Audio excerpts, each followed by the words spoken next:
ওম তৎসৎ। ওম নমো ভগবতে বাসুদেবায়। সুধী ভক্তি পিয়াসু বন্ধুগণ, সবাইকে ভক্তিপূর্ণ দণ্ডবৎ প্রণাম। কৃষ্ণ কৃপাশ্রী সুরেশ চ্যানেলটির আরও একটি নতুন পর্বে আপনাদের সবাইকে সুস্বাগত। আজ আপনাদের জন্য এই বিশেষ আয়োজনের আকর্ষণীয় পর্বে রয়েছে কার্তিক মাসে দীপদানের মাহাত্ম্য, কার্তিক ব্রতের মহিমা, আকাশ দ্বীপের মহিমা, আকাশ দীপদানের মন্ত্র, কার্তিক মাসে ব্রত পালনের বর্জনীয় দ্রব্যসমূহ কি কি, দামোদর মাসের মাহাত্ম্য, কার্তিক কৃত্য বিধি, শ্রী রাধা দামোদর পুজো বিধি, দীপদান এবং আকাশ দীপদানের মহিমা ইত্যাদি নানা বিষয় নিয়েই ভিডিওটির পুরো আয়োজন। আশা করছি পুরো আয়োজনে সাথেই থাকবেন। হরে কৃষ্ণ। প্রেম চেয়ে বলুন রাধে রাধে, জয় রাধে। প্রথমেই কার্তিক মাসে দীপদানের মাহাত্ম্য। প্রথমত কার্তিকে নিমেষার্ধ কাল দীপদান ফলে সহস্র কোটি কল্প অর্জিত বহু পাপ বিলুপ্ত হয়।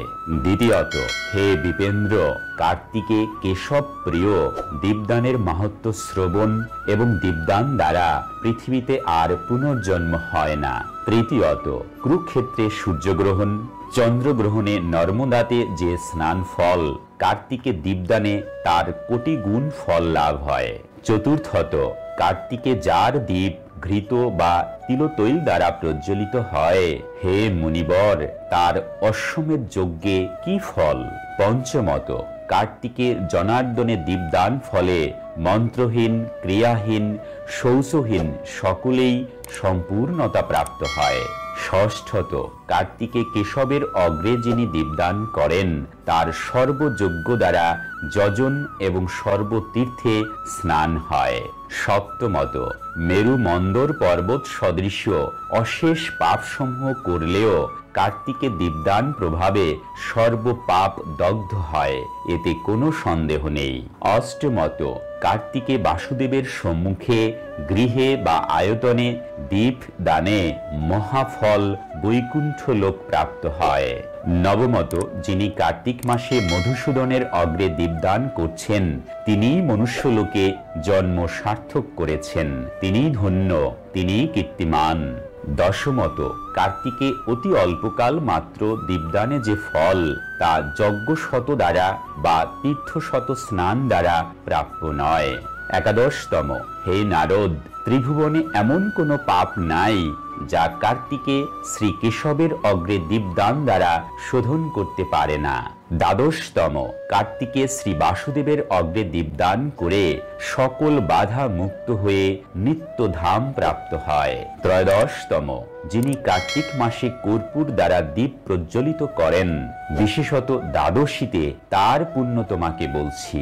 হে নারদ, তার কুলে যারা জন্মেছে এবং যারা জন্মাবে, আর যারা বহু অতীতে জন্মেছেন, যাদের সংখ্যা জানা নাই, তারা চক্রপাণি শ্রীকৃষ্ণের প্রসাদে দেবলোকে ইচ্ছা মতো সুদীর্ঘকাল ক্রীড়া করে সকলেই মুক্তি লাভ করবে।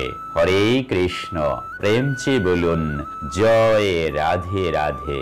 চতুর্দশতম, কার্তিকে বৈষ্ণব গৃহে যে মানব দীপদান করে, তারও সর্বদা ধন, পুত্র, যশ এবং কীর্তি হয়। পঞ্চদশতম, যেমন মন্থন দ্বারা সর্বকোষ্ঠে অগ্নিদৃষ্ট হয়, সেইরূপ দীপদান প্রভাবে ধর্ম সর্বত্র দৃশ্য হয়, এতে কোনো সংশয় নাই। ষোড়শতম, হে বিপেন্দ্র, নির্ধন ব্যক্তিরাও আত্মবিক্রয় করে কার্তিকে পূর্ণিমা যাবৎ দীপদান কর্তব্য। সপ্তদশতম, হে মুনে, কার্তিকে বিষ্ণু মন্দিরে যে মূঢ় ব্যক্তি দীপদান না করে, সে বৈষ্ণব মধ্যে স্বীকৃত নয়। পদ্মপুরাণে বলা হয়েছে, কার্তিকে শ্রী হরি মন্দিরে যিনি অখণ্ড দীপ দান করেন, তিনি শ্রী হরিধামে দিব্য জ্যোতি শ্রেষ্ঠ বিমানে ক্রীড়া করেন। কার্তিক ব্রতের মহিমা। কার্তিক ব্রত মাহাত্ম্যের নানাবিধ বর্ণনা আছে এবং কার্তিক মাসে অনুসরণযোগ্য বিভিন্ন বিধি নিষেধও আছে। শ্রীল সনাতন গোস্বামী পাদ স্কন্দ পুরাণ, পদ্মপুরাণ আদি বিভিন্ন পুরাণ থেকে উদ্ধৃতি দিয়ে তার হরিভক্তি বিলাস গ্রন্থে কার্তিক ব্রতের বর্ণনা দিয়েছেন। সেই বর্ণনারই কিছু অংশ আমি আপনাদের সামনে তুলে ধরছি। প্রথমেই আকাশ দ্বীপের মহিমা। পদ্মপুরাণে উক্ত হয়েছে, যে ব্যক্তি কার্তিক মাসে উচ্চাকাশে মহাদ্বীপ প্রদান করেন তিনি সমস্ত কুটুম্বগণ সহ বিষ্ণু লোকে গমন করেন। আকাশ দ্বীপ দানের মন্ত্র নমো হস্তায় বেধসে, অর্থাৎ পরম স্রষ্টা অনন্ত দেবকে প্রণাম করি। এই মন্ত্র উচ্চারণের মাধ্যমে ভক্তগণ আকাশে ভগবান দামোদর এবং সৌভাগ্য দেবীকে দীপ নিবেদন করেন। দামোদর বা কার্তিক মাস সনাতন ধর্মাবলম্বীদের জন্য একটি গুরুত্বপূর্ণ মাস। এই মাস ভগবান বিষ্ণুর মাস বলে খ্যাত। হে শ্রী দামোদর, হে ভক্তগণের দুর্দশা বিনাশকারী প্রভু, হে সর্বেশ্বরেশ্বর, আপনাকে এবং রাধা রানীকে প্রসন্ন করার জন্য আমি কার্তিক মাসে প্রতি দিবস প্রাতঃস্নান করব। কার্তিক ব্রতের অংশগুলো হলো, প্রথমত শ্রীহরির প্রীত্যর্থে রাত্রি জাগরণ, দ্বিতীয়ত প্রাতঃস্নান, তৃতীয়ত তুলসী সেবা, চতুর্থত যথাযথ রূপে ব্রত সমাপন এবং পঞ্চমত দীপদান। যে ব্যক্তি কার্তিক মাসে এই পঞ্চব্রত অনুসরণ করেন তিনি এই ভিডিওটিতে ইতিপূর্বে বর্ণিত সুখ এবং মোক্ষরূপ পুণ্যফল লাভ করেন। তো সুধী বৈষ্ণব ভক্তবৃন্দ, আসুন আমরা জেনে নিই দামোদর মাসে ব্রত পালনের বিধিসমূহ কি কি, কার্তিক মাসে ব্রত পালনের বর্জনীয় দ্রব্যসমূহ কি কি। পদ্মপুরাণে ব্রহ্ম নারদ সংবাদে বলা হচ্ছে, কার্তিক মাসে রাজমাস অর্থাৎ বরবটি এবং শিমসমূহ ভক্ষণ করলে হে মুনিবর কল্পকাল অর্থাৎ 1000 চতুর্যুগ নরকবাসী হয়। কার্তিক মাসে যে ব্যক্তি কলমি শাক, পটল, বেগুন, আচার অর্থাৎ চাটনি ত্যাগ না করে তাকে কল্পকাল অর্থাৎ 1000 চতুর্যুগ নরকবাসী হতে হয়। ধর্মাত্মা ব্যক্তি কার্তিক মাসে মৎস্য এবং মাংস ভক্ষণ করবেন না। পরান্ন, পরশয্যা, পরধন, পরস্ত্রী কার্তিক মাসে প্রাজ্ঞ ব্যক্তি বিশেষভাবে বর্জন করবেন। কার্তিক মাসে তৈলমর্দন, শয্যা, পরান্ন এবং কাঁসার পাত্রে ভোজন ত্যাগ করলে পরিপূর্ণ ব্রতী হওয়া যায়। কার্তিক মাস উপস্থিত হলে পরান্ন দর্শন করে যে মানব বর্জন করে প্রতিদিন কৃচ্ছ ব্রতের ফল প্রাপ্ত হন তিনি। পদ্মপুরাণে শ্রী রুক্মাঙ্গদ মোহিনী সংবাদে বলা হচ্ছে, কার্তিকে তৈল, মধু, কাঁসার পাত্র এবং পচা বাসি অন্ন দ্রব্য, আচার ইত্যাদি বর্জন করবে। হে শুভ্র, মৎস্য, কচ্ছপ মাংস ঔষধ হিসেবেও অন্য মাংস ভক্ষণ করবে না। কার্তিকে মাংস ভক্ষণে চণ্ডাল হয়। হরে কৃষ্ণ। সুধী বৈষ্ণব ভক্তবৃন্দ, দামোদর মাসের মাহাত্ম্য। যে কোনো দেশে কার্তিকে স্নান এবং দান, বিশেষত পুজোতে তা অগ্নিহোত্র সমফলদায়ক। কুরুক্ষেত্রে কোটিগুণ ফল, গঙ্গায় তৎসম ফল, তার থেকে অধিক পুষ্করে। হে ভার্গব, দ্বারকায় অধিক। কার্তিক মাসে স্নান ও শ্রী ভগবত পূজন শ্রীকৃষ্ণ শালক্যপ্রদ। হে মুনিগণ, মথুরা ব্যতীত অন্য পুরী সকল তার সমান। যেহেতু মথুরা মণ্ডলেই শ্রীহরির দামোদর লীলা প্রকট হয়েছিল, অতএব কার্তিকে মথুরায় শ্রী গোবিন্দের প্রীতিবন্ধন। কার্তিকে মথুরাতেই চরম ফল প্রাপ্তি হয়। যেমন মাঘে প্রয়োগ তীর্থ, বৈশাখে জাহ্নবী, কার্তিকে মথুরা সেবা, তা থেকে উৎকর্ষ আর নেই। কার্তিকে মথুরাতে মানবগণ স্নান করে দামোদরের পুজো করলে তারা কৃষ্ণ সারূপ্য প্রাপ্ত জানবেন। এ বিষয়ে বিচার কর্তব্য নহে। হে বিপ্র, এই জগতে মানবগণের পক্ষে মথুরাতে কার্তিক মাস দুর্লভ, যেখানে পূজিত হয়ে দামোদর নিজ রূপ ভক্তগণকে প্রদান করেন। শ্রীহরি অর্চিত হয়ে অন্যত্র সেবিত ভক্তগণকে ভক্তি মুক্তি দান করেন।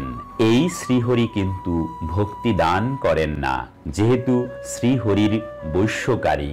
কার্তিকে মথুরা মণ্ডলে একবারও শ্রী দামোদরের পুজো থেকে সেই ভক্তি কিন্তু অনায়াসে মানবগণ শ্রীহরি হতে লাভ করে থাকেন।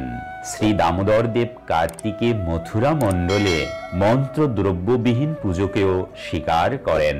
যে পাপের মরণান্তেই বিনিষ্কৃত হয় তার শুদ্ধির জন্য কার্তিক মাসে মথুরা পুরীতে হরি পূজাই সুনিশ্চয়।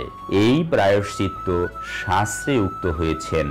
বালক ধ্রুব কার্তিকে মথুরা মণ্ডলে শ্রী দামোদরের পুজো এবং ধ্যান দ্বারা যোগীগণ দুর্লভ শ্রী ভগবানকে শীঘ্র দর্শন লাভ করেছিলেন।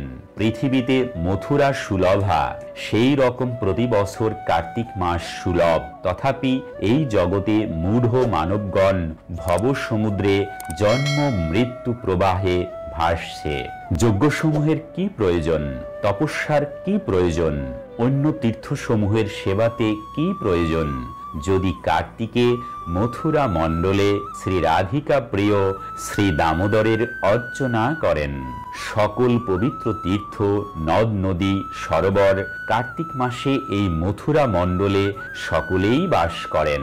কার্তিকে কেশব দেবের জন্মস্থানে যে মানবগণ একবার প্রবিষ্ট হয় তারা পরম অব্যয় শ্রীকৃষ্ণকে প্রাপ্ত হন। কার্তিক মাসে মথুরাতে হরি পূজকের উপহার উদ্দেশ্যে হরি পুজো দ্বারা দুর্লভ পদ প্রাপ্ত হওয়া যায়।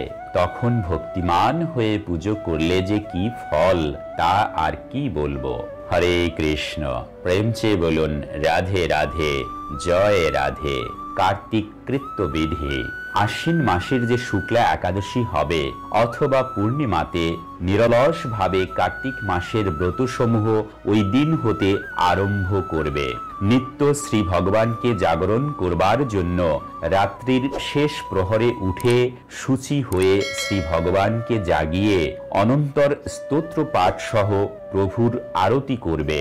বৈষ্ণব বৃন্দ সহ আনন্দে বৈষ্ণব ধর্মসমূহ শ্রবণ করে গীত বাদ্যাদি সহ প্রাতকালে প্রভু দামোদর দেবকে আরতি করবে।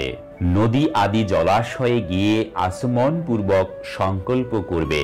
প্রভুকে প্রার্থনা জানিয়ে পরে তাকে যথাবিধি অর্ঘ্য দান করবে।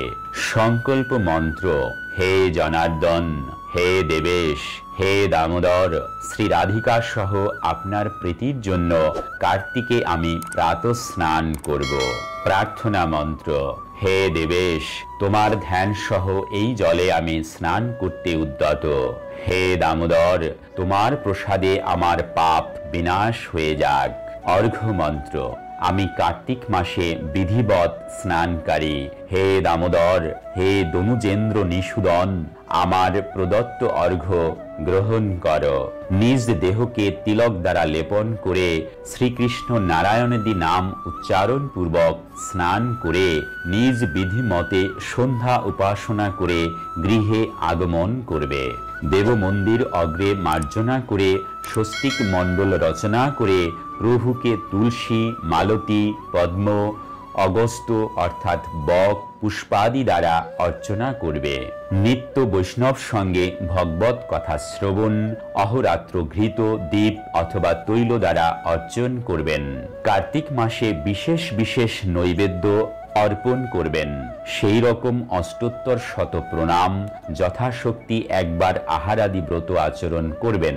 পদ্মপুরাণে কার্তিক প্রসঙ্গে বলা হয়েছে, প্রাতকালে উত্থান শৌচাদি করে পবিত্র জলাশয়ে গিয়ে বিধিবৎ স্নান, অতঃপর দামোদর অর্চন কর্তব্য। কার্তিক ব্রতধারী মৌন অবলম্বনে ভোজন, ঘৃত দ্বারা বা তিল তৈল দ্বারা দীপদান কর্তব্য। বৈষ্ণব বৃন্দ কৃষ্ণ কথা আলাপ দ্বারা দিন যাপন কার্তিক মাসে ব্রত সংকল্প পালন করবেন। আশ্বিন শুক্লপক্ষের হরিবাসরে আরম্ভ অথবা পূর্ণমাসী হতে অথবা তুলারাশি আগমনে সংক্রান্তিতে আরম্ভ হয় কার্তিক মাস তথা দামোদর মাস ব্রত। শ্রী বিষ্ণুর নিকট অখণ্ড দীপদান, দেবালয়ে, তুলসীতে, আকাশে উত্তম দীপদান করবেন। হে ভাবিনী, কার্তিক মাসে কার্তিক ব্রত গৃহে না করাই শ্রেয়। বিশেষত তীর্থে কার্তিক ব্রত সর্বপ্রযত্নে করবেন। শ্রী রাধা দামোদর পুজো বিধি। শ্রীকৃষ্ণের প্রিয়তমা, গোপিকাগণ মধ্যে শ্রেষ্ঠা কার্তিকে শ্রী দামোদর নিকটে শ্রী রাধিকার পুজো করা উচিত। ব্রজবাসী ব্রাহ্মণ এবং তৎপত্নীকে বস্ত্র, অলঙ্কার এবং ভোজনাদি দান দ্বারা পূজা করা কর্তব্য।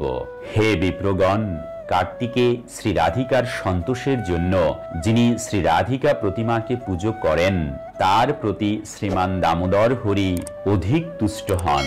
কার্তিকে প্রতিদিন দামোদর অষ্টকম নামক স্তোত্র, যা সত্যব্রত মুনি কথিত, পাঠ করবেন। তা দামোদরের অর্চন স্বরূপ এবং শ্রী দামোদরের আকর্ষণকারী। দীপদান এবং আকাশ দীপদানের মহিমা। স্কন্দ পুরাণে পূর্বকালে দ্রাবিড় দেশে বুদ্ধ নামে এক ব্রাহ্মণ ছিলেন। তার স্ত্রী ছিল খুবই দুষ্টা প্রকৃতির এবং দুরাচার সম্পন্না। ওই স্ত্রীর সংসর্গে থাকার ফলে ব্রাহ্মণের আয়ু ক্ষয়প্রাপ্ত হয়ে তিনি মৃত্যু মুখে পতিত হলেন। পতির মৃত্যুর পরেও ওই স্ত্রী লোকটি আরো বিশেষভাবে বেভিচারে লিপ্ত হল। এমনকি লোক নিন্দার ভয় না করে সে নির্লজ্জের মতো ব্যবহার করতে লাগলো।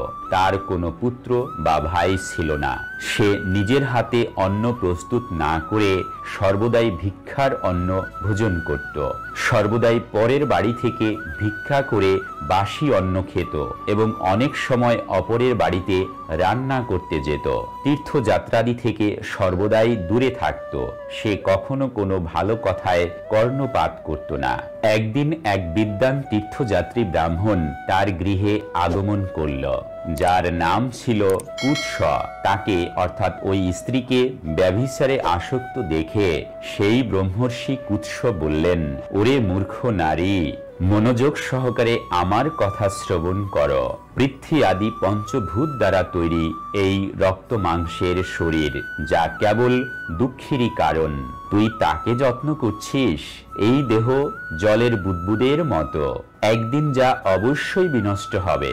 এই অনিত্য শরীরকে যদি তুই নিজ বলে মানিস, তাহলে নিজের বিচারপূর্বক এই মোহ পরিত্যাগ কর। ভগবান বিষ্ণুকে স্মরণ কর এবং তার লীলা কাহিনী শ্রবণ কর। এখন কার্তিক মাস আগত হবে, তখন ভগবান দামোদরের প্রীতিবিধানের জন্য স্নান দানাদি কর্ম করে গৃহে বা মন্দিরে বিষ্ণুর উদ্দেশ্যে দীপ নিবেদন করে শ্রী বিষ্ণুকে পরিক্রমা করবে এবং তাকে প্রণাম করবে। এই ব্রত বিধবা এবং সৌভাগ্যবতী নারী উভয়েরই অবশ্য পালনীয়, যার ফলে সমস্ত প্রকারের পাপের শাস্তি তথা সকল উপদ্রব্য নষ্ট হয়। কার্তিক মাসে দীপদান নিশ্চিত রূপে ভগবান বিষ্ণুর প্রীতি বর্ধন করে। এই কথা বলে ব্রাহ্মণ কুৎস অপর একটি গৃহে গমন করলেন। তখন ওই নারী ব্রহ্মর্ষি কুৎসের এই রকম উপদেশ শ্রবণ করে নিজ কর্মের জন্য অনুতাপ করতে লাগল এবং সে স্থির করল যে সে অবশ্যই কার্তিক মাসে এই ব্রত পালন করবে। তারপর যখন কার্তিক মাস আগত হলো, তখন সে পুরো মাস সূর্যোদয়ের সময় প্রাতঃস্নান তথা বিষ্ণুকে দীপদান সহ নিষ্ঠা সহকারে এই ব্রত পালন করল। তারপর কিছু কাল বাদে আয়ু শেষ হয়ে তার মৃত্যু হলো। তখন সে স্বর্গলোকে গমন করল এবং পরে মুক্তি লাভ করল। যে সমস্ত মানুষ কার্তিকে ব্রত পালন এবং দীপদান আদি সম্পন্ন করে, তারা যদি এই ইতিহাস শ্রবণ করে, তাহলে তারাও মোক্ষ লাভ করবে। ব্রহ্মা এরপর বললেন, হে নারদ, এখন আকাশ দ্বীপের মহিমা শ্রবণ করো। কার্তিক মাস আগত হলে যিনি নিয়মিত ব্রাহ্ম মুহূর্তে স্নান করে আকাশ দ্বীপ দান করেন, তিনি সমস্ত লোকের প্রভু এবং অন্তে মোক্ষ লাভ করেন। এই জন্য কার্তিক মাসে স্নান দানাদি কর্ম করার সাথে সাথে ভগবান বিষ্ণুর মন্দিরে এই এক মাস দীপদান করা অবশ্য কর্তব্য। মহারাজ সুনন্দ চন্দ্র শর্মা নামে ব্রাহ্মণের পরামর্শ অনুসারে এই 1 মাস বিধিপূর্বক ব্রত অনুষ্ঠান করেছিলেন। কার্তিক মাসে প্রতিদিন প্রাতঃস্নান করে পবিত্র হয়ে কোমল তুলসী দল দ্বারা ভগবান বিষ্ণুর পূজা এবং রাত্রিতে আকাশ দীপ দিতেন। দীপ প্রদানের সময় তিনি এই মন্ত্র পাঠ করতেন। দামোদরায় বিশ্বাস বিশ্বরূপ ধরায় চ নমস্কৃত্বা প্রদর্শামি বোমদীপম হরিপ্রিয়ম। হরে কৃষ্ণ। প্রেম চেয়ে বলুন রাধে রাধে। তো বন্ধুরা, দামোদর কার্তিক মাসে দীপদানের মাহাত্ম্য কি? দামোদর কার্তিক ব্রতের মহিমা কি? আকাশ দীপদানের মহিমা কি? আকাশ দীপদানের মন্ত্র কি? দামোদর কার্তিক মাসে ব্রত পালনের বর্জনীয় দ্রব্যসমূহ কি কি? দামোদর মাসের মাহাত্ম্য কি? কার্তিক কৃত্য বিধি কি কি? শ্রী রাধা দামোদর পুজো বিধি কি? দীপদান এবং আকাশ দীপদানের মহিমা কি? এই সকল বিষয়ই এই ভিডিওটির মাধ্যমে আমি আপনাদের সামনে তুলে ধরলাম। এই দুর্লভ মানব জীবনকে সার্থক করে তুলতে সর্বদা কৃষ্ণ ভাবনায় সম্পৃক্ত থাকুন, ভালো চিন্তা এবং কাজ করুন। মনে রাখুন, জীবন এবং মুক্তির পাথেয় পরমেশ্বর ভগবান শ্রীকৃষ্ণ। আর তাই এই ভিডিওটি ভালো লাগলে আর জীবন চলার পথের যে কোনো কঠিন সমস্যা এবং পারমার্থিক জিজ্ঞাসার সহজ ও সঠিক সমাধান পেতে চ্যানেলটি সাবস্ক্রাইব করে বেল আইকনে ক্লিক করে রাখুন। লাইক, শেয়ার এবং কমেন্ট করুন। আজকের পর্বটি এখানেই সমাপ্তি ঘোষণা করছি। দেখা হবে পরবর্তী কোনো আকর্ষণীয় পর্বে। ততক্ষণ পর্যন্ত আপনারা সকলেই ভালো থাকুন, সুস্থ থাকুন। হরে কৃষ্ণা। হরি বল। প্রেম চেয়ে বলুন রাধে রাধে। জয় রাধে।